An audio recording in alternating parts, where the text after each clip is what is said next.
তো রাত এখন বাজে প্রায় 12:30 বেজে গেছে। ঠিক আছে, এখন 12:30 বেজে গেছে।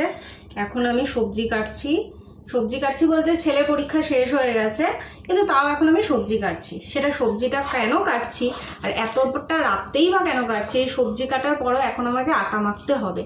কারণটা হচ্ছে, যারা আমার মতো যাদের ঘুম থেকে উঠতে দেরি হয়, মানে আমার প্রচণ্ড দেরি হয় ঘুম থেকে, দাঁড়া তোমাদের দেখাচ্ছি যে এখন সত্যি সত্যি 12:30 বেজে গেছে। দেখো না, দেখো 1:45 বাজতে চললো, দেখতে পাচ্ছ এখন বাজে 1:45 বাজতে চললো ঘড়িতে। তো এখন আমার ভিডিওটা আমার ছেলে ধরে দিচ্ছে। ঠিক আছে, আমি ভাবলাম তোমাদের সাথে একটু শেয়ার করি।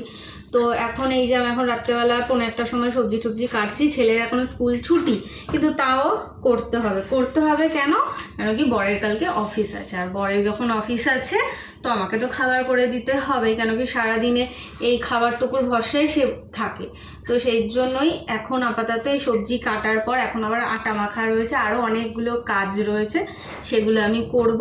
তো যাই হোক, আমার মতো কারা আছে যাদের কাজ এগোনোর জন্য সকালবেলা মানে দেরি হবে বলে, সকালবেলা উঠতে দেরি হয় বা সকালবেলা অতটা হয় না সবজি কাটা, যে রাত্রেবেলা এরকম কেটে রাখো বা আটা মেখে রাখো, অবশ্যই কিন্তু তোমরা আমাকে জানাও। আর আমার ভিডিওটা কেমন লাগলো সেটা কিন্তু জানাতে ভুলো না।